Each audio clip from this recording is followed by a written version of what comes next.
ನಮಸ್ಕಾರ, ಈ ನ್ಯೂಸ್ ಟಿವಿಗೆ ಸ್ವಾಗತ. ನಾನು ಶ್ರಾವಣಿ. ಮೊದಲಿಗೆ ಹೆಡ್ಲೈನ್ಸ್. ಎಚ್ಎನ್ ವ್ಯಾಲಿ ನೀರಿನ 3ನೇ ಹಂತದ ಶುದ್ಧೀಕರಣಕ್ಕೆ ಒತ್ತಾಯಿಸಿ ಚಿಕ್ಕಬಳ್ಳಾಪುರ ಬಂದ್ಗೆ ಕರೆ. ಬಂದ್ ಭಾಗಶಃ ಯಶಸ್ವಿ, ಸಾರ್ವಜನಿಕರಿಂದ ಉತ್ತಮ ಸ್ಪಂದನೆ.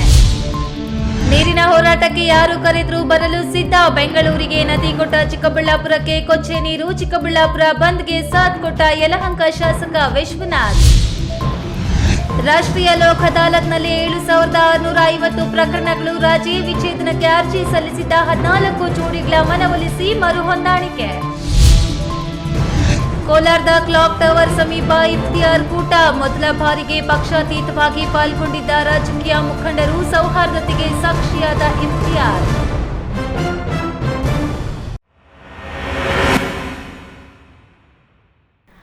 ವಾರ್ತೆಗಳ ವಿವರ. ಚಿಕ್ಕಬಳ್ಳಾಪುರ ಜಿಲ್ಲೆಗೆ ಹರಿಸುತ್ತಿರುವ ಎಚ್ಎನ್ ವ್ಯಾಲಿ ನೀರಿನ 3ನೇ ಹಂತದ ಶುದ್ಧೀಕರಣಕ್ಕಾಗಿ ಬಜೆಟ್ನಲ್ಲಿ ಅನುದಾನ ನೀಡುವಂತೆ ಒತ್ತಾಯಿಸುತ್ತಾ ಬಂದಿದ್ದ ಭಗತ್ ಸಿಂಗ್ ಚಾರಿಟಬಲ್ ಟ್ರಸ್ಟ್ ಅಧ್ಯಕ್ಷ ಸಂದೀಪ್ ರೆಡ್ಡಿ ಅನುದಾನ ಘೋಷಣೆ ಮಾಡಿಸದೆ ನಿರ್ಲಕ್ಷ್ಯ ವಹಿಸಿದ್ರು. ರಾಜ್ಯ ಸರ್ಕಾರ ಮತ್ತು ಸ್ಥಳೀಯ ಶಾಸಕ ಪ್ರದೀಪ್ ಈಶ್ವರ್ ವಿರುದ್ಧ ಉಗ್ರ ಹೋರಾಟದ ಸುಳಿವು ನೀಡಿದ್ರು. ಅದರಂತೆ ಇಂದು ಹಲವು ಸಂಘ ಸಂಸ್ಥೆಗಳ ಜೊತೆಗೂಡಿ ಬಂದ್ಗೆ ಕಾಲ್ ನೀಡಿದ್ರು.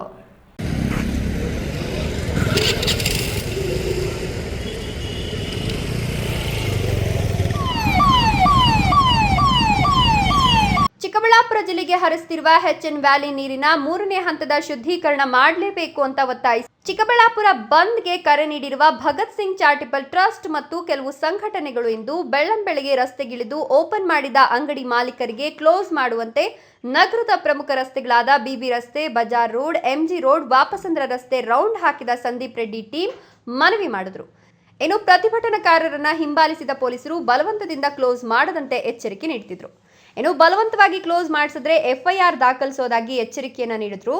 ಡಿವೈಎಸ್ಪಿ ಪ್ರಕಾಶ್ ಮತ್ತು ವೃತ್ತ ನಿರೀಕ್ಷಕ ರಂಜನ್ ಕುಮಾರ್ ಬಂದ್ ಶಾಂತಿಯುತವಾಗಿರಲಿ ಅಂತ ಸಂದೀಪ್ ರೆಡ್ಡಿಯನ್ನ ರಿಕ್ವೆಸ್ಟ್ ಮಾಡ್ತಿದ್ರು.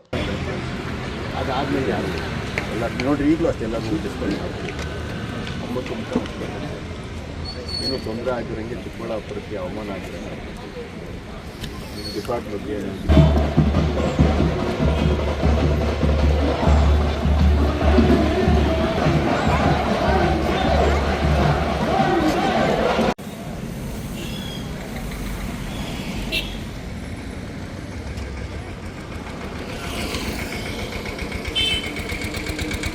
ಅದಕ್ಕೆ ಉತ್ತರಿಸಿದ ಸಂದೀಪ್ ರೆಡ್ಡಿ, ಚಿಕ್ಕಬಳ್ಳಾಪುರ ಕ್ಷೇತ್ರದ ಘನತೆ ಗೌರವಕ್ಕೆ ಧಕ್ಕೆ ಬಾರದಂತೆ ನಡೆದುಕೊಳ್ತಿದ್ದೇವೆ ಅಂತ ಸಂದೀಪ್ ರೆಡ್ಡಿ ಪೊಲೀಸರಿಗೆ ಮನವರಿಕೆ ಮಾಡಿಕೊಟ್ರು.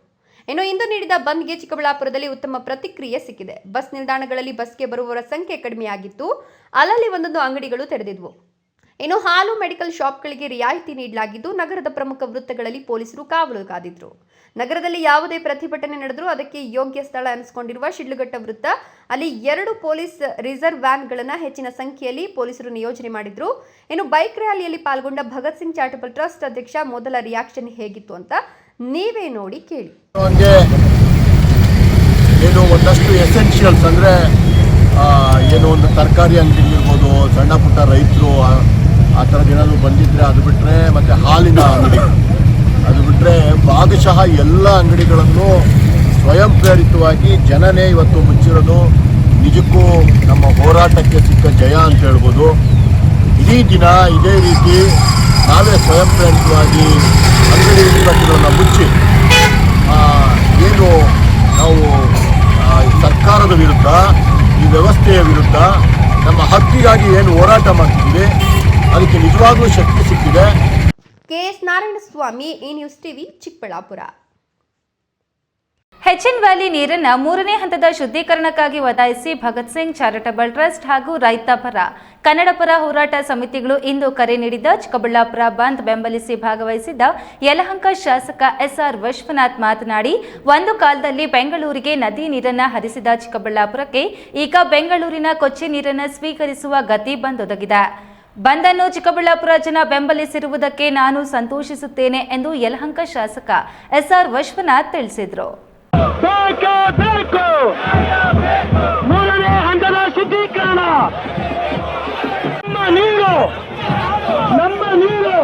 ಕಳೆದ 5-6 ವರ್ಷಗಳಿಂದ ಬೆಂಗಳೂರು ಹೆಬ್ಬಾಳ, ನಾಗವಾರ ಕಲುಷಿತ ನೀರನ್ನ ಚಿಕ್ಕಬಳ್ಳಾಪುರಕ್ಕೆ ಹರಿಸುತ್ತಿರೋದ್ರಿಂದ ಉಂಟಾಗಿರುವ ಆರೋಗ್ಯ ಸಮಸ್ಯೆಗಳನ್ನು ತಪ್ಪಿಸಲು ಕನಿಷ್ಠ ಮೂರನೇ ಹಂತದ ಸಂಸ್ಕರಿಸಿದ ನೀರನ್ನ ಕೊಡಿ ಅಂತ ಒತ್ತಾಯಿಸಿ ಇಂದು ಭಗತ್ ಸಿಂಗ್ ಚಾರಿಟಬಲ್ ಟ್ರಸ್ಟ್ ಅಧ್ಯಕ್ಷ ಸಂದೀಪ್ ರೆಡ್ಡಿ ಮತ್ತು ಕೆಲವು ರೈತಪರ ಕನ್ನಡಪರ ಸಂಘಟನೆಗಳು ನೀಡಿದ್ದ ಚಿಕ್ಕಬಳ್ಳಾಪುರ ಬಂದ್ಗೆ ಯಲಹಂಕ ಶಾಸಕ ಎಸ್ಆರ್ ವಿಶ್ವನಾಥ್ ಸಾಥ್ ನೀಡಿ ಪ್ರತಿಭಟನಾ ಮೆರವಣಿಗೆಯಲ್ಲಿ ಭಾಗವಹಿಸಿದರು. ಬಂದ್ ವೇಳೆ ಶಿಡ್ಲಘಟ್ಟ ವೃತ್ತದಿಂದ ನಗರಸಭಾ ಆವರಣದವರೆಗೂ ಭಾಗವಹಿಸಿದ ವಿಶ್ವನಾಥ್ ಟೌನ್ ಹಾಲ್ ಬಳಿ ನಿರ್ಮಿಸಿದ್ದ ವೇದಿಕೆಯಲ್ಲಿ ಮಾತನಾಡಿ, ಚಿಕ್ಕಬಳ್ಳಾಪುರಕ್ಕೆ ಹರಿಸುತ್ತಿರುವ ಎಚ್ಎನ್ ವ್ಯಾಲಿ ನೀರಿನ ಬಳಕೆಯಿಂದ ಈ ಭಾಗದ ಜನರಿಗೆ ಕ್ಯಾನ್ಸರ್ ಕಾಯಿಲೆ, ಕಿಡ್ನಿ ಫೇಲ್ಯೂರ್ ಆಗುವಂತಹ ಮಾರಕ ಕಾಯಿಲೆಗಳು ಬರುತ್ತಿದೆ ಎಂಬ ಪ್ರಚಾರ ಆಗ್ತಿದೆ. ಈ ಭಾಗದಲ್ಲಿ ಬೆಳೆದ ತರಕಾರಿಗಳಲ್ಲೂ ವಿಷಕಾರಿ ಅಂಶಗಳಿವೆ ಎಂಬ ಅನುಮಾನಗಳು ದಟ್ಟುವಾಗಿ ಕೇಳಿಬರುತ್ತಿದೆ. ಆದ್ದರಿಂದ ಇಲ್ಲಿಗೆ ಹೆಣ್ಣು ಕೊಡೋರು ಇಲ್ಲಿಂದ ಬೇರೆ ಕಡೆ ಮದುವೆ ಮಾಡಿಕೊಳ್ಳೋರು ಹಿಂಜರಿತಿದ್ದಾರೆ. ಶುದ್ಧ ಕುಡಿಯುವ ನೀರು ಕೇಳಿದ ಚಿಕ್ಕಬಳ್ಳಾಪುರ ಜನರಿಗೆ ಕೊಳಚೆ ನೀರು ಕೊಟ್ಟಿದ್ದೀರಾ, ಅದನ್ನಾದ್ರೂ ಮೂರನೇ ಹಂತದ ಸಂಸ್ಕರಿಸಿ ಕೊಡಿ ಅಂತ ಜನರು ಕೇಳ್ತಿದ್ರೆ ಅದರ ಸಲುವಾಗಿ ಸಂದೀಪ್ ರೆಡ್ಡಿ ಮತ್ತು ಕೆಲವು ಸಂಘಟನೆಗಳು ಬಂದ್ ನಡೆಸಿವೆ. ಈ ಬಂದನ್ನ ಬೆಂಬಲಿಸಿ ನಾನು ಬಂದಿದ್ದೇನೆ. ನೀರಿನ ಹೋರಾಟಕ್ಕೆ ಯಾರು ಕರೆದ್ರೂ ಬರ್ತೇನೆ. ನಾಳೆ ಇದೇ ವಿಷಯಕ್ಕೆ ಪ್ರದೀಪ್ ಈಶ್ವರ್ ಕರೆದ್ರೂ ಬರ್ತೇನೆ. ಜೆಡಿಎಸ್ನವ್ರು ಕರೆದ್ರೂ ಬರ್ತೇನೆ. ಆದ್ರೆ ಅವರ ಪಕ್ಷದ ಚಿಹ್ನೆ ಇರಬಾರದು ಅಷ್ಟೇ. ಈ ಭಾಗಕ್ಕೆ ಎತ್ತಿನಹೊಳೆ ನೀರು ಹರಿಬೇಕು. ಆ ನೀರು ಈಗ ಕಲುಷಿತಗೊಂಡಿರುವ ಕೆರೆಗಳಿಗೆ ಹರಿಸಿದ್ರೆ ಆ ಶುದ್ಧ ನೀರು ಕೊಳೆತು ಹೋಗ್ತದೆ. ಅದಕ್ಕೆ ನಾನು ಒತ್ತಾಯಿಸ್ತೇನೆ, ಮೂರನೇ ಹಂತದ ಶುದ್ಧೀಕರಣ ಮಾಡೋವರೆಗೂ ಈ ನೀರನ್ನ ನಿಲ್ಲಿಸೋದು ಸೂಕ್ತ ಅಂತ ಸಲಹೆ ಕೊಟ್ಟರು. ನಿಮಗಾಗಿ, ನಿಮ್ಮ ಆರೋಗ್ಯ ರಕ್ಷಣೆಗಾಗಿ ಸಂದೀಪ್ ರೆಡ್ಡಿ ನಿಮ್ಮ ಪರ ನಿಂತಿದ್ದಾರೆ. ಅವರಿಗೆ ಇಷ್ಟೊಂದು ಜನ ಸಾಥ್ ನೀಡಿ ಭಾಗವಹಿಸಿದ್ದೀರಿ. 80% ಜನ ಅಂಗಡಿ ಮುಗ್ಗಟ್ಟುಗಳನ್ನು ಬಂದ್ ಮಾಡಿ ಈ ಹೋರಾಟಕ್ಕೆ ಸಾಥ್ ನೀಡಿದ್ದಕ್ಕೆ ಧನ್ಯವಾದಗಳನ್ನು ಸಲ್ಲಿಸ್ತೇನೆ ಅಂತ ಹೇಳಿದ್ರು. ಈ ಕೆರೆ ನೀರು ಅಂತರ್ಜಲದಿಂದ ಮೇಲೆ ಬರ್ತಕ್ಕಂಥ ನೀರು ಕೂಡ ಕುಡಿಯೋಕೆ ಯೋಗ್ಯತೆ ಅಲ್ಲ, ಕೆರೆ ನೀರಲ್ಲ. ಇದೇನು ಭೂಮಿ ಒಳಗಡೆ ಹೋಗಿ ಬೋರ್ವೆಲ್ಲಿಂದ ಆಚೆಗೆ ಬರ್ತದೆ, ಆ ನೀರು ಕೂಡ ನೇರವಾಗಿ ಕುಡಿಯೋಕೆ ಅರ್ಹ ಇಲ್ಲ. ಅದರಲ್ಲಿ ಅನೇಕ ತರದ ರಾಸಾಯನಿಕಗಳು ಮಿಶ್ರಣ ಆಗಿದೆ. ಇದರಿಂದ ಅನೇಕ ರೋಗ ರುಜಿನಗಳು ಬರ್ತದೆ. ಬಹಳ ಪ್ರಮುಖವಾಗಿ ಕ್ಯಾನ್ಸರ್, ಕಿಡ್ನಿ. ನೋಡ್ರಿ, ನಾವು ಮನುಷ್ಯ ಆರೋಗ್ಯವಾಗಿ ಇರಬೇಕಾದ್ರೆ ಮೂರು: ಶುದ್ಧವಾದ ಗಾಳಿ, ಶುದ್ಧವಾದ ನೀರು, ಶುದ್ಧವಾದ ಆಹಾರ. ಇಷ್ಟಿದ್ರೆ ನಮ್ಗೆ ಯಾವ ಕಾಯಿಲೆನೂ ಬರಲ್ಲ. ಇವತ್ತು ಚಿಕ್ಕಬಳ್ಳಾಪುರದಿಂದ ಯಾರನ್ನ ತರೋಣ ಅಂತಂದ್ರೆ ಬೇಡಪ್ಪ, ಅದೇನೋ ಎಲ್ಲ ಕ್ಯಾನ್ಸರ್, ಕಿಡ್ನಿಗಳು ಫೇಲ್ಯೂರ್ ಅಂತೆ, ಬೇಡ ಅಂತಕ್ಕಂಥ ಪರಿಸ್ಥಿತಿ ಬರ್ಬೋದೇನೋ ಗೊತ್ತಿಲ್ಲ. ಇಲ್ಲ ಚಿಕ್ಕಬಳ್ಳಾಪುರಕ್ಕೆ ಏನಾದ್ರು ಹೆಣ್ಣು ಕೊಡೋಣ ಅಂತಂದ್ರೆ ಬೇಡ ನಮ್ಮ ಮಗಳು ಚೆನ್ನಾಗಿರ್ಬೇಕು, ಅಲ್ಲೇನೋ ಹೋದ್ರೆ ಕಿಡ್ನಿ ಕ್ಯಾನ್ಸರ್ ಐತೆ ಪ್ರಚಾರ ಆಗ್ತಾ ಐತೆ. ಇದು ದೊಡ್ಡ ವ್ಯವಸ್ಥಿತವಾದಂತ ಪ್ರಚಾರ ಏನಿಲ್ಲ, ಇದು ಆಗ್ತಾ ಇರ್ತಕ್ಕಂಥದ್ದೇ. ಇದು ಇಂದಿನ ಹೋರಾಟದಲ್ಲಿ ಯಾರು ನಿರೀಕ್ಷಿಸಿದಷ್ಟು ಜನ ಸೇರಿ ಮೆರವಣಿಗೆಯಲ್ಲಿ ಸಾಗಿ ಬಂದದನ್ನ ನೋಡಿದ್ರೆ ನಿಜವಾಗ್ಲೂ ಎಚ್ಎನ್ ವ್ಯಾಲಿ ನೀರಿನ ಮೂರನೇ ಹಂತದ ಶುದ್ಧೀಕರಣದ ನೀರೇ ಹರಿಸಿ ಅನ್ನೋ ಕೂಗು ಹೆಚ್ಚಾಗಿದೆ ಅನ್ನೋದನ್ನ ಸರ್ಕಾರ ಅರಿತುಕೊಳ್ಬೇಕಿದೆ. KS Narayanaswamy, E news TV, Chikkaballapur. ನಿನ್ನೆ 2ನೇ ಶನಿವಾರ ನಡೆದ ರಾಷ್ಟ್ರೀಯ ಲೋಕ್ ಅದಾಲತ್ನಲ್ಲಿ ಜಿಲ್ಲೆಯ ನ್ಯಾಯಾಲಯಗಳಲ್ಲಿ ನಡೆದ ಒಟ್ಟು ಬಾಕಿ ಇರುವ 53,000 ಪ್ರಕರಣಗಳ ಪೈಕಿ ಚಿಕ್ಕಬಳ್ಳಾಪುರ ಜಿಲ್ಲೆಯ ಹಾಗೂ ತಾಲೂಕಿನ ಎಲ್ಲ ನ್ಯಾಯಾಧೀಶರ ಸತತ ಪ್ರಯತ್ನದಿಂದಾಗಿ ರಾಜ್ಯ ಸಂಧಾನಕ್ಕೆ ಅರ್ಹತೆ ಹೊಂದಿದ್ದ ಒಟ್ಟು 11,000ಕ್ಕೂ ಹೆಚ್ಚು ಪ್ರಕರಣಗಳ ಪೈಕಿ 7,600 ಪ್ರಕರಣಗಳು ರಾಜಿ ಮಾಡಿಸಿ ಅವರಿಂದ ಸುಮಾರು 22 ಕೋಟಿ ರುಗಳ ಪರಿಹಾರ ಕೊಡಿಸಲಾಗಿದ್ದು, ವಿಚ್ಛೇದನಕ್ಕೆ ಅರ್ಜಿ ಸಲ್ಲಿಸಿದ 14 ಜೋಡಿಗಳನ್ನು ಮನವೊಲಿಸಿ ಮರು ಹೊಂದಾಣಿಕೆ ಮಾಡಲಾಗಿದೆ ಎಂದು ಜಿಲ್ಲಾ ಸತ್ರ ನ್ಯಾಯಾಧೀಶರಾದ ಟಿಪಿ ರಾಮಲಿಂಗೇಗೌಡ ತಿಳಿಸಿದರು.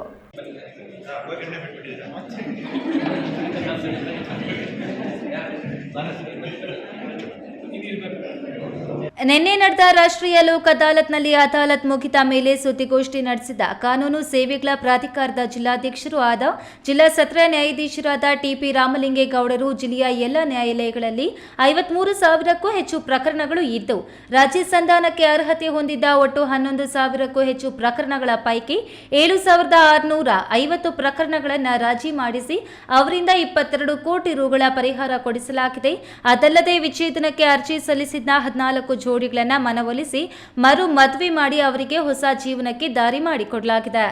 ಜಿಲ್ಲೆಯ ಎಲ್ಲ ಕೋರ್ಟ್ಗಳಲ್ಲಿ ಈ ಸದ್ಯ ಅದರಲ್ಲಿ 7,650 ಪ್ರಕರಣಗಳು ರಾಜಿಯಾಗಿರುತ್ತದೆ.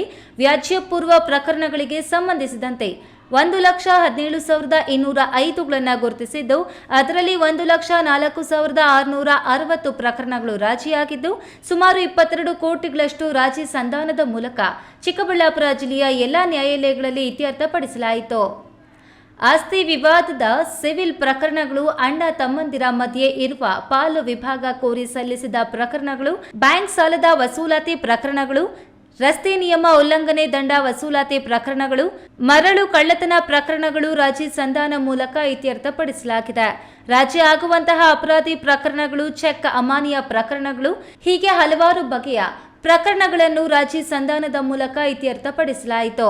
ವೈವಾಹಿಕ ವಿಚ್ಛೇದನ ಪ್ರಕರಣಗಳಲ್ಲಿ ಜಿಲ್ಲೆಯ ಒಟ್ಟು 14 ಪ್ರಕರಣಗಳಲ್ಲಿ ರಾಜಿ ಮಾಡಿ ಒಂದುಗೂಡಿಸಲಾಯಿತು ಮತ್ತು 63 ಹಿರಿಯ ನಾಗರಿಕ ಪ್ರಕರಣಗಳು ಹಾಗೂ 39 ಬಾಕಿ ಇರುವ ಹಳೆಯ ಪ್ರಕರಣಗಳನ್ನು ರಾಜಿ ಸಂಧಾನದ ಮೂಲಕ ಇತ್ಯರ್ಥಪಡಿಸಲಾಯಿತು ಎಂದು ತಿಳಿಸಿದರು.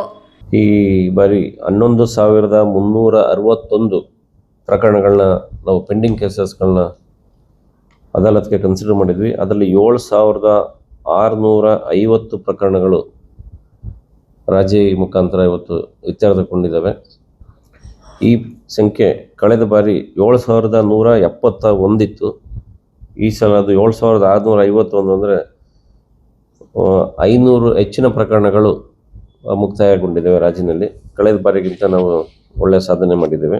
ಈ ಬಾರಿ ನಮ್ಮ ಜಿಲ್ಲಾದ್ಯಂತ 14 ಸತಿಪತಿಗಳು ತಮ್ಮ ವೈಮನಸ್ಸನ್ನು ಮರೆತು ಒಂದೊಂದಾಗಿ ಬಾಳ್ವೆ ನಡೆಸಲಿಕ್ಕೆ ಅಡಿ ಇಟ್ಟಿದ್ದಾರೆ. ನಮ್ಮ ಜಿಲ್ಲಾ ಫ್ಯಾಮಿಲಿ ಕೋರ್ಟ್ನಲ್ಲಿ ಅತಿ ಹೆಚ್ಚು ಅಂದರೆ 10 ಪ್ರಕರಣಗಳಲ್ಲಿ ಜೋಡಿಗಳು ತಮ್ಮ ಸಂಸಾರವನ್ನು ಮುಂದುವರಿಸ್ಕೊಂಡು ಹೋಗಲಿಕ್ಕೆ ತಮ್ಮ ವೈಮನಸ್ಸನ್ನು ಬದಿಗೊತ್ತಿ ಇವತ್ತು ರಿಯೂನಿಯನ್ ಆಗಿದ್ದಾರೆ. ಇದೇ ವೇಳೆ ಪ್ರಾಧಿಕಾರದಿಂದ ಕೆಲವು ಹಾಸ್ಟೆಲ್ ಅಂಗನವಾಡಿ ಕೇಂದ್ರಗಳಿಗೆ ಅನಿರೀಕ್ಷಿತ ಭೇಟಿ ಕೊಟ್ಟು ದೋಷಗಳನ್ನು ಗುರುತು ಮಾಡಿ ಸರಿಪಡಿಸುವಂತೆ ಸೂಚಿಸಿದ್ದ ಪ್ರಕರಣಗಳಿಗೂ ಪರಿಹಾರ ಸಿಕ್ಕಿದ್ದು ಸರಿಪಡಿಸಿದ ವರದಿಯನ್ನ ಸಂಬಂಧಿಸಿದ ಅಧಿಕಾರಿಗಳು ಸಲ್ಲಿಸಿದ್ದಾರೆ ಎಂದು ತಿಳಿಸಿದರು. ಈ ವೇಳೆ ಕಾನೂನು ಸೇವೆಗಳ ಪ್ರಾಧಿಕಾರದ ಸದಸ್ಯ ಕಾರ್ಯದರ್ಶಿ ಶಿಲ್ಪಾರವರು ಹಾಜರಿದ್ದರು. KS Narayanaswamy, E news TV, Chikkaballapur. ಇದೀಗ ವಿರಾಮದ ನಂತರ ಇ ನ್ಯೂಸ್ ಟಿವಿ ಮುಂದುವರಿಯುತ್ತದೆ. Looking for the perfect place for your child's bright future? Welcome to Dolphins Group of Educational Institutions, where excellence begins from the very first step. Our new Montessori program designed to nurture young minds with care and creativity. With experienced faculty, safe and reliable transport facilities, and separate secure hostel accommodation, we ensure comfort, safety, and quality education at every stage. From foundational learning to higher education, we build confidence, character, and success. Dolphins Group of Educational Institutions, empowering young minds. Admissions open now. ಖ್ಯಾತ ಶಸ್ತ್ರಚಿಕಿತ್ಸಾ ತಜ್ಞ doctor Prashant ಮೂರ್ತಿ ಸಾರಥ್ಯದಲ್ಲಿ ಆರಂಭಗೊಂಡಿದೆ. ಅತ್ಯಾಧುನಿಕ ಸೌಲಭ್ಯಗಳನ್ನು ಒಳಗೊಂಡ ದಿನದ 24 ಗಂಟೆಗಳ ಕಾಲ ಕಾರ್ಯನಿರ್ವಹಿಸುತ್ತಿರುವ ಅಭಯ ಆಸ್ಪತ್ರೆಯಲ್ಲಿ ಎಲ್ಲಾ ರೀತಿಯ ಚಿಕಿತ್ಸೆಗಳು ಲಭ್ಯ. ಗುಣಮಟ್ಟದ ಆರೋಗ್ಯ ಸೇವೆಯನ್ನು ಕೈಗೆಟುಕುವ ದರದಲ್ಲಿ ಒದಗಿಸುವುದು ನಮ್ಮ ಧ್ಯೇಯ. ಚಿಕ್ಕಬಳ್ಳಾಪುರ ಜಿಲ್ಲೆಯಲ್ಲಿ ಆರಂಭಗೊಂಡಿರುವ ಈ ಆಸ್ಪತ್ರೆಯಲ್ಲಿ ಈ ಕೆಳಕಂಡ ಚಿಕಿತ್ಸೆಗಳು ಲಭ್ಯ: ತುರ್ತು ಸೇವೆ, ಜನರಲ್ ಮೆಡಿಸಿನ್, ಜನರಲ್ ಸರ್ಜರಿ, ಮಕ್ಕಳ ತಜ್ಞ ವೈದ್ಯರ ಸೇವೆ, ಎಂಡೋಸ್ಕೋಪಿ, ಮೂಳೆ ರೋಗ ತಜ್ಞರ ಸೇವೆ, ಸ್ತ್ರೀರೋಗ ತಜ್ಞರ ಸೇವೆ, ಗ್ಯಾಸ್ಟ್ರೋಎಂಟರಾಲಜಿ, ಸಿಟಿ ಸ್ಕ್ಯಾನಿಂಗ್, ಅಲ್ಟ್ರಾಸೌಂಡ್ ಹಾಗೂ ಪ್ರಯೋಗಾಲಯ ಸೇವೆಗಳು ಲಭ್ಯವಿದೆ. ಭಾರತದ ಪ್ರತಿಷ್ಠಿತ ದ್ವಿಚಕ್ರ ವಾಹನಗಳಲ್ಲಿ ಒಂದಾದ ಹೀರೋ ಬೈಕ್ಗಳು ಚಿಕ್ಕಬಳ್ಳಾಪುರ ಜಿಲ್ಲೆಯಲ್ಲಿ ಲಭ್ಯ. ಉದ್ಯಮಿ ಅಧಿಕೃತ ಡೀಲರ್ ಲಕ್ಷ್ಮೀನಾರಾಯಣ್ ಸಾರಥ್ಯದಲ್ಲಿ ಆರಂಭವಾಗಿರುವ ಶೋರೂಮ್ ಹಲವು ವೈಶಿಷ್ಟ್ಯತೆಗಳಿಂದ ಕೂಡಿದೆ. ಹೀರೋ ಕಂಪನಿಯ ಬೈಕ್ಗಳ ಅಧಿಕೃತ ಮಾರಾಟಗಾರರು ಮತ್ತು ಸರ್ವಿಸ್ ಸೆಂಟರ್ ಸೇವೆಗಳು ಚಿಕ್ಕಬಳ್ಳಾಪುರದಲ್ಲಿ ಈಗ ಲಭ್ಯ. ವಿಳಾಸ: ವಿಶಾಲ್ ಮಾರ್ಟ್ ಮುಂಭಾಗ, ಬೇಬಿ ರಸ್ತೆ, ಚಿಕ್ಕಬಳ್ಳಾಪುರ.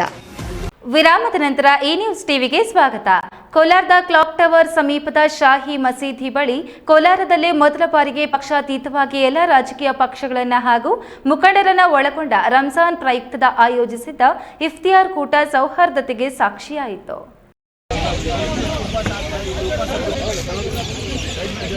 ಕೋಲಾರದ ಕ್ಲಾಕ್ ಟವರ್ ಸಮೀಪ ಶಾಹಿ ಮಸೀದಿ ಆಯೋಜಿಸಿದ್ದ ಇಫ್ತಿಯಾರ್ ಕೂಟದಲ್ಲಿ ಬಿಜೆಪಿ, ಜೆಡಿಎಸ್, ಕಾಂಗ್ರೆಸ್ ಮುಖಂಡರು ಭಾಗಿಯಾಗುವ ಮೂಲಕ ವಿಶೇಷತೆ ಮೂಡಿತ್ತು. ಸಮುದಾಯ ಕೇವಲ ಒಂದು ಪಕ್ಷಕ್ಕೆ ಸೀಮಿತವೆಂಬ ಭಾವನೆಯನ್ನ ತೆಗೆದುಹಾಕುವ ಉದ್ದೇಶದಿಂದ ಕಾರ್ಯಕ್ರಮ ಆಯೋಜಕರು ಎಲ್ಲ ಪಕ್ಷದವರನ್ನು ಆಹ್ವಾನಿಸಲಾಗಿತ್ತು. ಆಹ್ವಾನಕ್ಕೆ ಮನ್ನಣೆ ನೀಡಿದ ಜೆಡಿಎಸ್ ಪಕ್ಷದಿಂದ ಸಂಸದ ಮಲ್ಲೇಶ್ ಬಾಬು, ಸಿಎಂಆರ್ ಶ್ರೀನಾಥ್, ತೂಪಲ್ಲಿ ನಾರಾಯಣಸ್ವಾಮಿ, ಬಿಜೆಪಿ ಪಕ್ಷದ ಜಿಲ್ಲಾಧ್ಯಕ್ಷ ಓಂ ಶಕ್ತಿ ಚಲಪತಿ, ಕಾಂಗ್ರೆಸ್ ಪಕ್ಷದಿಂದ ಶಾಸಕ ಕೊತ್ತೂರು ಮಂಜುನಾಥ್, ಎಂಎಲ್ಸಿ, ವಿವಿಧ ಸಂಘಟನೆಯ ಮುಖಂಡರು ಭಾಗಿಯಾಗಿದ್ದರು. ಇದಕ್ಕೂ ಮೊದಲು ಮುಸ್ಲಿಂ ಸಮುದಾಯದ ಮೌಲ್ವಿಗಳಿಂದ ಹಾಗೂ ಮೆಥೋಡಿಸ್ಟ್ ದೇವಾಲಯದ ಪಾದ್ರಿಯಿಂದ ವಿಶೇಷ ಪ್ರಾರ್ಥನೆ ನೆರವೇರಿಸಲಾಯಿತು. ಈ ಸಂದರ್ಭದಲ್ಲಿ ಜೆಡಿಎಸ್ ಮುಖಂಡ ಸಿಎಂಆರ್ ಶ್ರೀನಾಥ್ ಮಾತನಾಡಿ, ಕೋಲಾರ ಒಂದು ರೀತಿಯ ವಿಶೇಷ ನಗರ. ಇಲ್ಲಿ ಎಲ್ಲ ಸಮುದಾಯದವರು ಒಟ್ಟಿಗೆ ಇರುತ್ತೇವೆ. ಎಲ್ಲ ಸಮುದಾಯಗಳಲ್ಲಿ ಒಂದಷ್ಟು ಯುವಕರು ದಾರಿ ತಪ್ಪುತ್ತಿರುತ್ತಾರೆ. ಅಂತಹವರನ್ನು ಹಿರಿಯರು ಸರಿದಾರಿಗೆ ತರುವ ಕೆಲಸ ಆಗಲಿ ಎಂದು ಆಶಿಸಿದ್ರು. ನೀವು ಅವಕಾಶ ಸಿಕ್ಕಾಗ ಯುವಕರನ್ನ ಇವತ್ತು ದಿವಸ ಸಮಾಜ ಯಾವ ರೀತಿ ಹೋಗಬೇಕು ಅನ್ನೋದನ್ನ ಅದು ತಿದ್ದಿ ತೀಡಿ ಅದು ಸರಿದಾರಿ ತಂದಿದ್ದಾದ್ರೆ ಇವತ್ತು ಅತ್ಯುತ್ತಮವಾದ ಗೌರವ ಮತ್ತು ಶಾಂತಿಯುತ ಸಮಾಜ ನಿರ್ಮಾಣ ಮಾಡಿ ಸಾಧ್ಯ ಆಗುತ್ತೆ ಅಂತ ಹೇಳ್ತಾ ಮತ್ತೊಮ್ಮೆ ಈ ಕಾರ್ಯಕ್ರಮದಲ್ಲಿ ಇನ್ನೂ 10 ಹಲವಾರು ಮುಖಂಡರು ಬಂದಿದ್ದಾರೆ. ಸತೀಶ್, ಈ ನ್ಯೂಸ್ ಟಿವಿ, ಕೋಲಾರ. ಸಂಶೋಧಿತ ಆಟಗಳೊಂದಿಗೆ ಮಕ್ಕಳಿಗೆ ಪಾಠದ ಕಡೆ ಆಸಕ್ತಿ ತೋರುವಂತಹ ಕಲಿಕೆ ಇವತ್ತಿನ ಶಿಕ್ಷಣಕ್ಕೆ ಬೇಕಾಗಿದೆ. ಅಂತಹ ವಿನೂತನ ಚಟುವಟಿಕೆಗಳ ಮೂಲಕ ಮಕ್ಕಳ ಭವಿಷ್ಯಕ್ಕೆ ಬುನಾದಿ ಹಾಕಿ ಮುನ್ನಡೆಸುವ ಪಠ್ಯೇತರ ಚಟುವಟಿಕೆಗಳನ್ನು ನಮ್ಮ ಶಾಲೆಯಲ್ಲಿ ನೀಡುತ್ತಿದ್ದೇವೆ. ಯುಕೆಜಿ ಮುಗಿಸಿ ಮುಂದಿನ ತರಗತಿಗೆ ಇದು ಅನುಕೂಲವಾಗಲಿದೆ ಎಂದು ಪೂರ್ಣ ಪ್ರಜ್ಞಾ ಶಾಲೆ ಟ್ರಸ್ಟಿ ವಿಷ್ಣುಪ್ರಿಯಾ ತಿಳಿಸಿದರು.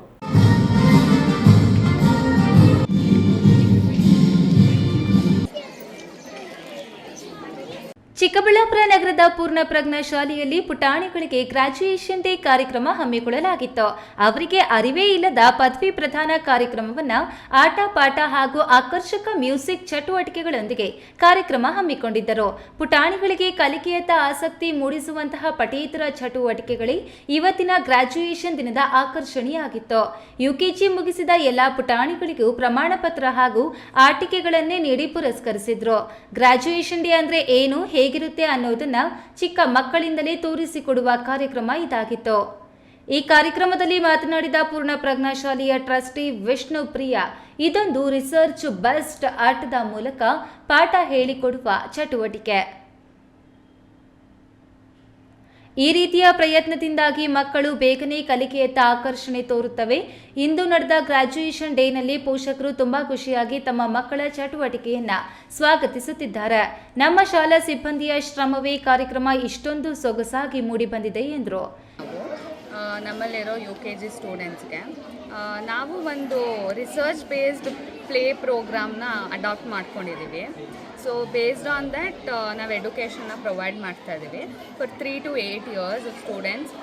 ಈ ರಿಸರ್ಚ್ ಬೇಸ್ಡ್ ಎಡ್ಯುಕೇಷನ್ದು ಇಂಪಾರ್ಟೆನ್ಸ್ ಏನಂದರೆ they learn while playing.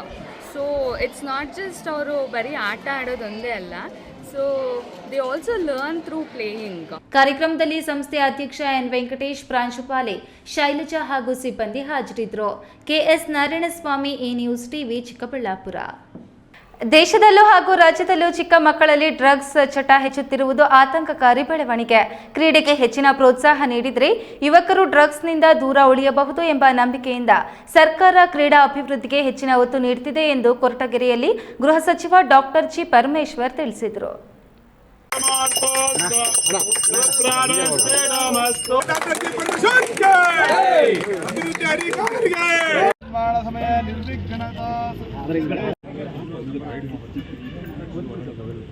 Tumakuru ಜಿಲ್ಲೆಯ ಕೊರಟಗೆರೆಯಲ್ಲಿ ಯುವ ಸಬಲೀಕರಣ ಹಾಗೂ ಕ್ರೀಡಾ ಇಲಾಖೆ ಮತ್ತು ಕೆಆರ್ಡಿಎಲ್ ವತಿಯಿಂದ ನಿರ್ಮಿಸಲಾದ ಒಳಾಂಗಣ ಕ್ರೀಡಾಂಗಣ ಸೇರಿದಂತೆ ವಿವಿಧ ಅಭಿವೃದ್ಧಿ ಕಾಮಗಾರಿಗಳನ್ನು ಗೃಹ ಸಚಿವ ಡಾಕ್ಟರ್ ಜಿ ಪರಮೇಶ್ವರ್ ಉದ್ಘಾಟಿಸಿದರು.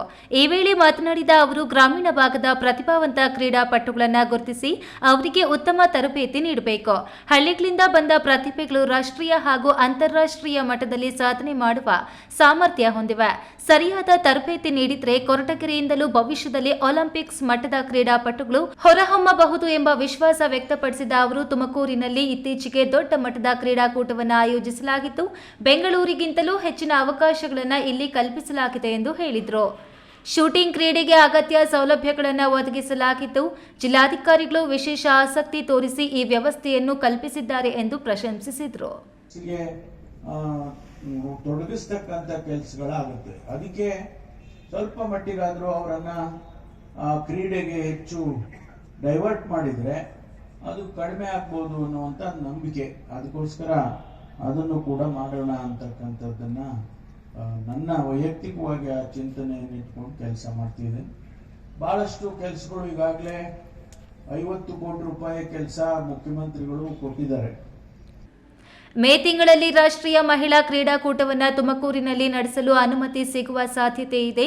ಈ ಕ್ರೀಡಾಕೂಟದಲ್ಲಿ ದೇಶದ ವಿವಿಧ ರಾಜ್ಯಗಳಿಂದ ಸುಮಾರು 3,500 ಕ್ರೀಡಾಪಟುಗಳು ಭಾಗವಹಿಸುವ ನಿರೀಕ್ಷೆ ಇದೆ. ಮುಂದಿನ ತಿಂಗಳು 3ನೇ ತಾರೀಕು ಮಧುಗಿರಿ ಕ್ಷೇತ್ರದಲ್ಲಿ ಮುಖ್ಯಮಂತ್ರಿಗಳು ಭಾಗವಹಿಸಿ ಹಲವು ಅಭಿವೃದ್ಧಿ ಕಾಮಗಾರಿಗಳನ್ನು ಉದ್ಘಾಟಿಸಲಿದ್ದಾರೆ ಎಂದರು. ತಿಮ್ಮಯ್ಯ, ಈ ನ್ಯೂಸ್ ಟಿವಿ, ತುಮಕೂರು. ರಾಜ್ಯದ ಎಲ್ಲ ಅಂಗನವಾಡಿ ಕೇಂದ್ರಗಳಲ್ಲಿ ಎಲ್ಕೆಜಿ ಹಾಗೂ ಯುಕೆಜಿ ಪ್ರಾರಂಭಿಸಲು ಆದೇಶಿಸಿ ಅಗತ್ಯವಿರುವ ಬಜೆಟ್ ಅನ್ನು ಮೀಸಲಿಡಬೇಕು ಹಾಗೂ ಅಂಗನವಾಡಿ ನೌಕರರನ್ನ ಕನಿಷ್ಠ ಕೂಲಿಯ ವ್ಯಾಪ್ತಿಯಲ್ಲಿ ತಂದು ಇಎಸ್ಐಪಿಎಫ್ ನೀಡುವಂತೆ ಸರ್ಕಾರ ಆದೇಶಿಸಬೇಕು ಎಂದು ಸಿಐಟಿಯು ಗೌರವಾಧ್ಯಕ್ಷ ಸಿದ್ದಗಂಗಪ್ಪ ಹೇಳಿದರು.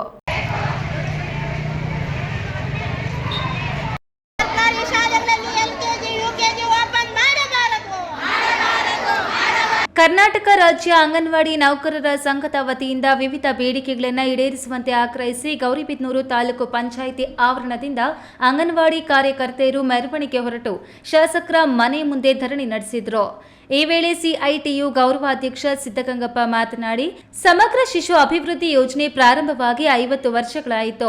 ಸುಪ್ರೀಂ ಕೋರ್ಟ್ ಮತ್ತು ಗುಜರಾತ್ ಹೈಕೋರ್ಟ್ಗಳು ಅಂಗನವಾಡಿ ಕಾರ್ಯಕರ್ತೆಯರನ್ನು 3 ಮತ್ತು 4ನೇ ಗ್ರೇಡ್ ನೌಕರರಾಗಿ ಪರಿಗಣಿಸಲು ಜಂಟಿ ನಿಯಮಗಳನ್ನು ಕೇಂದ್ರ ಮತ್ತು ರಾಜ್ಯ ಸರ್ಕಾರಗಳು ರೂಪಿಸಬೇಕೆಂದು ತೀರ್ಪು ನೀಡಿವೆ. ಆದರೆ ರಾಜ್ಯದಲ್ಲಿ ಅಂಗನವಾಡಿ ಕೇಂದ್ರಗಳನ್ನು ಬಲಹೀನಗೊಳಿಸಲು ಶಿಕ್ಷಣ ಇಲಾಖೆ 10,000 ಶಾಲೆಗಳಲ್ಲಿ ಎಲ್ಕೆಜಿ ಮತ್ತು ಯುಕೆಜಿ ಪ್ರಾರಂಭಿಸಲು 4 ವರ್ಷದ ಮೇಲ್ಪಟ್ಟ ಮಕ್ಕಳನ್ನು ಸ್ಥಳಾಂತರಿಸಲು ಬೇರೆ ಬೇರೆ ಸ್ವರೂಪಗಳಲ್ಲಿ ಪ್ರಯತ್ನಿಸುತ್ತಿವೆ.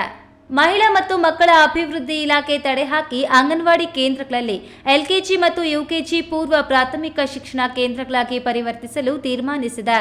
ಇದೊಂದು ಐತಿಹಾಸಿಕ ತೀರ್ಮಾನ ಆದರೂ ಇದಕ್ಕೆ ಬೇಕಾದಂತಹ ಹಣಕಾಸು ಬಿಡುಗಡೆ ಇಲ್ಲದೆ ನಿಧಾನವಾಗಿ ಸಾಗ್ತಿದೆ. ಇದರಿಂದ ಮುಂದಿನ ದಿನಗಳಲ್ಲಿ ಅಂಗನವಾಡಿ ಕಾರ್ಯಕರ್ತೆಯರು ಸಹಾಯಕಿಯರನ್ನು ಹತ್ತಿಕ್ಕುವ ಪ್ರಯತ್ನ ಕೇಂದ್ರ ಮತ್ತು ರಾಜ್ಯ ಸರ್ಕಾರಗಳು ನಡೆಸುತ್ತಿವೆ.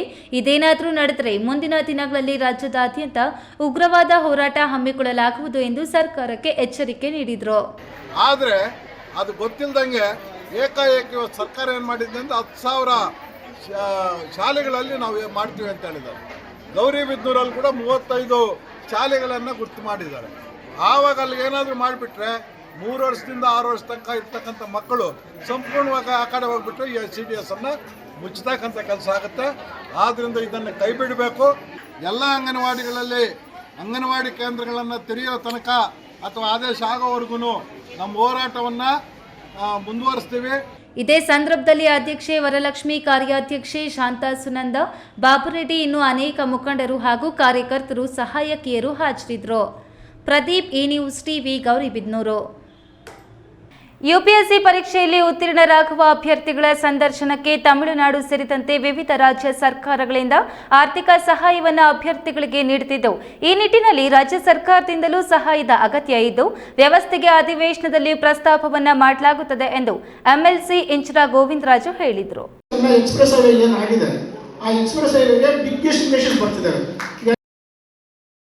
ಕೋಲಾರ ಹೊರವಲಯದ ಒಲಿವಿಯಾ ರೆಸಾರ್ಟ್ನಲ್ಲಿ ಫಸ್ಟ್ ಸರ್ಕಲ್ ಉದ್ಯಮಿ ಒಕ್ಕಲಿಗ ಆಶ್ರಯದಲ್ಲಿ ನಡೆದ ಕಾರ್ಯಕ್ರಮದಲ್ಲಿ ಯುಪಿಎಸ್ಸಿ ಉತ್ತೀರ್ಣರಾಗಿರುವ ಒಕ್ಕಲಿಗ ಸಮುದಾಯದ 4ರನ್ನು ಸನ್ಮಾನಿಸಿ ಎಂಎಲ್ಸಿ ಇಂಚಿರಾ ಗೋವಿಂದರಾಜು ಮಾತನಾಡಿ, ರಾಜ್ಯ ಸರ್ಕಾರ ಸಹಾಯದ ಜೊತೆಗೆ ಜಿಲ್ಲೆಯ ಯುಪಿಎಸ್ಸಿ ಅಭ್ಯರ್ಥಿಗಳಿಗೆ ಕೊಂಚ ಮಟ್ಟಿಗೆ ಆದರೂ ಆರ್ಥಿಕವಾಗಿ ಸಹಾಯ ಮಾಡುವುದಾಗಿ ತಿಳಿಸಿದ ಅವರು, ರಾಜ್ಯದ ಕರ್ನಾಟಕ ಲೋಕಸೇವಾ ಆಯೋಗದಿಂದ ನಡೆಯುವ ಪರೀಕ್ಷೆಗಳು ಅಭ್ಯರ್ಥಿಗಳ ಪಾಲಿಗೆ ಕರ್ಮಕಾಂಡವಾಗಿ ಪರಿಣಮಿಸಿದೆ. ಕೆಪಿಎಸ್ಸಿ ಸಂಸ್ಥೆಯನ್ನು ರಾಜ್ಯದಲ್ಲಿ ಮುಚ್ಚುವುದೇ ಉತ್ತಮ ಎಂದು ಅಸಮಾಧಾನ ವ್ಯಕ್ತಪಡಿಸಿದರು. ಕೇಂದ್ರ ಲೋಕಸೇವಾ ಆಯೋಗದಲ್ಲಿ ಯಾವುದೇ ಭ್ರಷ್ಟಾಚಾರ ಇಲ್ಲ. ಜೊತೆಗೆ ಅಭ್ಯರ್ಥಿಗಳು ಯಾರ ಶಿಫಾರಸು ಇಲ್ಲದೆ ಯಾವುದೇ ಪ್ರಭಾವ ಇಲ್ಲದೆ ಉತ್ತೀರ್ಣರಾಗಲು ಸಾಧ್ಯವಾಗುತ್ತದೆ ಎಂದರು.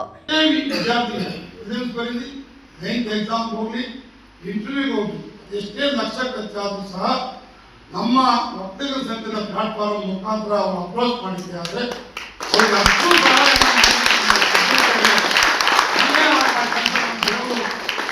ಆರೋಗ್ಯ ಕೊಟ್ಟು ನಾನು ಬದುಕಿರೋ ತನಕ ಸಹ ಈ ಕೆಲಸಕ್ಕೆ ನಾನು 100 ವರ್ಷ ನಾನು ತೊಡಗಿಸ್ಕೊಳ್ತೇನೆ. ಎಷ್ಟೇ ವಿದ್ಯಾರ್ಥಿಗಳು ಬಂದು ಅವ್ರಿಗೆ ಆರ್ಥಿಕ ಸಹಾಯ ಅಪ್ರೋಚ್ ಮಾಡಿ ಇದು ನಮ್ಮದೇ ಒಂದು ಸ್ವಂತ ಕಡೆ ಈಗ ಆಗ್ತಾ ಇದೆ. ಇದೇ ವೇಳೆ ಇತ್ತೀಚೆಗೆ ಒಕ್ಕಲಿಗ ಸಮುದಾಯದಿಂದ ಯುಪಿಎಸ್ಸಿ ಪರೀಕ್ಷೆಯಲ್ಲಿ ಉತ್ತೀರ್ಣರಾದ ಎ ಮಧು, ಪಿ ವರುಣ್ ಗೌಡ, ಉಲ್ಲಾಸ್ ಮತ್ತು ಸಾಗರ್ 4ರ ಸಾಧನೆಯನ್ನು ಫಸ್ಟ್ ಸರ್ಕಲ್ ಉದ್ಯಮಿ ಒಕ್ಕಲಿಗರಿಂದ ಗೌರವಿಸಿ ಸನ್ಮಾನಿಸಲಾಯಿತು. ಕಾರ್ಯಕ್ರಮದಲ್ಲಿ MLC ML Anil Kumar, first circle ರಾಜ್ಯ ಪ್ರಧಾನ ಕಾರ್ಯದರ್ಶಿ ಅಂಬರೀಶ್, ಫಸ್ಟ್ ಸರ್ಕಲ್ ಒಕ್ಕಲಿಗ ಉದ್ಯಮಿ ಜಿಲ್ಲಾಧ್ಯಕ್ಷ ಸಿಎಂಆರ್ ಶ್ರೀನಾಥ್, ಜಿಲ್ಲಾ ಒಕ್ಕಲಿಗರ ಸಂಘದ ಅಧ್ಯಕ್ಷ ಶಂಕರಪ್ಪ, ಜಿಲ್ಲಾ ಕಾರ್ಯನಿರತ ಪತ್ರಕರ್ತರ ಸಂಘದ ಅಧ್ಯಕ್ಷ ಎಸ್ಕೆ ಚಂದ್ರಶೇಖರ್, ಒಕ್ಕಲಿಗರ ಸಂಘದ ರಾಜ್ಯ ನಿರ್ದೇಶಕ ಡಾಕ್ಟರ್ ರಮೇಶ್, ಒಲಿವಿಯಾ ಹೋಟೆಲ್ನ ಓಂ ಪ್ರಕಾಶ್, ಮಾಗೇರಿ ನಾರಾಯಣಸ್ವಾಮಿ, ಪರಮೇಶ್ ಹಾಜರಿದ್ದರು. ಸತೀಶ್, ಈ ನ್ಯೂಸ್ ಟಿವಿ, ಕೋಲಾರ. ಇದೀಗ ವಿರಾಮದ ನಂತರ ಈ ನ್ಯೂಸ್ ಟಿವಿ ಮುಂದುವರಿಯುತ್ತದೆ. ಕಷ್ಟಪಟ್ಟು ಹಣ ಕೊಡಿಸಿ ಒಡವೆ ಮಾಡಿಸಿರ್ತೀರಿ, ಮಕ್ಕಳ ಉನ್ನತ ವ್ಯಾಸಕ್ಕೋ, ಅವ್ರ ಮದ್ವೆಗೋ ಅಥವಾ ಯಾವ್ದಾದ್ರೂ ಆರೋಗ್ಯ ಸಮಸ್ಯೆ ಬಂದಾಗ ಹಣ ಬೇಕಾಗತ್ತೆ. ಆ ಚಿನ್ನವನ್ನ ಮಾರೋಕೆ ಅಂತ ಹೋದಾಗ ಬೇಕಾಬಿಟ್ಟಿ ಬೆಲೆ ಕೇಳ್ತಾರೆ ಅನ್ನೋ ಚಿಂತೆಲಿದ್ದೀರಾ? ಇನ್ನು ಮುಂದೆ ಆ ಚಿಂತೆ ಮಾಡೋ ಪ್ರಮೇಯನೇ ಇಲ್ಲ. ಹಿಂದೆ ಹಿಂದೂಸ್ತಾನ್ ಗೋಲ್ಡ್ ಕಂಪನಿಗೆ ಬನ್ನಿ. ತಾವು ಅಡ ಇಟ್ಟಿರೋ ಚಿನ್ನವನ್ನ ತಕ್ಷಣ ಬಿಡಿಸಿ ಇಂದಿನ ಆನ್ಲೈನ್ ಬೆಲೆಗೆ ಕೊಂಡ್ಕೊಂಡು ಕೂಡಲೇ ಬಾಕಿ ಹಣವನ್ನ ನಿಮ್ ಕೈ ಕೊಡ್ತಾರೆ. ನಿಮ್ಮ ಕನಸಿನ ಸಾಕಾರಕ್ಕೆ ಜೊತೆ ಆಗ್ತಾರೆ. ಹಿಂದೂಸ್ತಾನ್ ಗೋಲ್ಡ್ ಕಂಪನಿ, ಇದು ನಿಮ್ಮ ಕಂಪನಿ ಅಲ್ಲ, ನಮ್ಮೆಲ್ಲರ ಕಂಪನಿ. ನನ್ನ ಕನಸು ಡಾಕ್ಟರ್ ಆಗೋದು. ಡಾಕ್ಟರ್ ಆಗೋದು ನನ್ನ ಕನಸು. ಮಗಳು ಡಾಕ್ಟರ್ ಆಗ್ಲಿ ಅನ್ನೋದು ನನ್ನ ಕನಸು. ಕನಸು ಎಲ್ಲರಿಗೂ ಇರುತ್ತದೆ. ಮಗನು ಡಾಕ್ಟರ್ ಆಗ್ಬೋದೇನ್ರಿ? ನನ್ನ ಕನಸು ಡಾಕ್ಟರ್ ಆಗೋದು. ಕನಸು ಎಲ್ಲರ ಹಕ್ಕು. ಆದರೆ ಕನಸು ನನಸಾಗಲು ಬೇಕು ನಂಬಿಕೆ, ಛಲ ಮತ್ತು ಪರಿಶ್ರಮ. Neat academy. ವಿರಾಮದ ನಂತರ ಈ ನ್ಯೂಸ್ ಟಿವಿಗೆ ಮತ್ತೆ ಸ್ವಾಗತ. ಇದೀಗ ಸಂಕ್ಷಿಪ್ತ ಸುದ್ದಿಗಳು. ಬೆಂಗಳೂರು ಗ್ರಾಮಾಂತರ ಜಿಲ್ಲೆಯ ನೆಲಮಂಗಲದಲ್ಲಿ ರಾಷ್ಟ್ರೀಯ ಪಕ್ಷಿ 6 ನವಿಲುಗಳು ಸಾವನ್ನಪ್ಪಿರುವಂತಹ ಘಟನೆ ನಡೆದಿದೆ.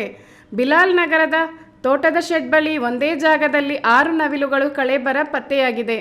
ನವಿಲುಗಳಿಗೆ ವಿಷಪ್ರಾಶನ ಮಾಡಿಕೊಂಡಿರುವಂಥ ಶಂಕೆ ವ್ಯಕ್ತವಾಗಿದೆ. ನೆಲಮಂಗಲ ಅರಣ್ಯ ಇಲಾಖೆ ಸಿಬ್ಬಂದಿಗೆ ಸ್ಥಳೀಯರು ಮಾಹಿತಿ ನೀಡಿದ್ದಾರೆ.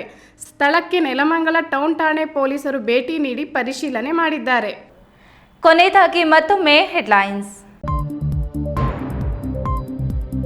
ಎಚ್ಎನ್ ವ್ಯಾಲಿ ನೀರಿನ 3ನೇ ಹಂತದ ಶುದ್ಧೀಕರಣಕ್ಕೆ ಒತ್ತಾಯಿಸಿ ಚಿಕ್ಕಬಳ್ಳಾಪುರ ಬಂದ್ಗೆ ಕರೆ. ಬಂದ್ ಭಾಗಶಃ ಯಶಸ್ವಿ, ಸಾರ್ವಜನಿಕರಿಂದ ಉತ್ತಮ ಸ್ಪಂದನೆ. ನೀರಿನ ಹೋರಾಟಕ್ಕೆ ಯಾರು ಕರೆದರೂ ಬರಲು ಸಿದ್ಧ. ಬೆಂಗಳೂರಿಗೆ ನದಿ ಕೊಟ್ಟ ಚಿಕ್ಕಬಳ್ಳಾಪುರಕ್ಕೆ ಕೊಚ್ಚೆ ನೀರು. ಚಿಕ್ಕಬಳ್ಳಾಪುರ ಬಂದ್ಗೆ ಸಾಥ್ ಕೊಟ್ಟ ಯಲಹಂಕ ಶಾಸಕ ವಿಶ್ವನಾಥ್. ರಾಷ್ಟ್ರೀಯ ಲೋಕ್ ಅದಾಲತ್ನಲ್ಲಿ 7650 ಪ್ರಕರಣಗಳು ರಾಜಿ. ವಿಚ್ಛೇದನಕ್ಕೆ ಅರ್ಜಿ ಸಲ್ಲಿಸಿದ್ದ 14 ಜೋಡಿಗಳ ಮನವೊಲಿಸಿ ಮರು ಹೊಂದಾಣಿಕೆ. ಕೋಲಾರದ ಕ್ಲಾಕ್ ಟವರ್ ಸಮೀಪ ಇಫ್ತಿಯಾರ್ ಕೂಟ. ಮೊದಲ ಬಾರಿಗೆ ಪಕ್ಷಾತೀತವಾಗಿ ಪಾಲ್ಗೊಂಡಿದ್ದ ರಾಜಕೀಯ ಮುಖಂಡರು, ಸೌಹಾರ್ದತೆಗೆ ಸಾಕ್ಷಿಯಾದ ಇಫ್ತಿಯಾರ್. ದಿನನಿತ್ಯದ ಸುದ್ದಿ ಸ್ವಾರಸ್ಯಕ್ಕಾಗಿ ತಪ್ಪದೆ ವೀಕ್ಷಿಸಿ ಎ ನ್ಯೂಸ್ ಟಿವಿ.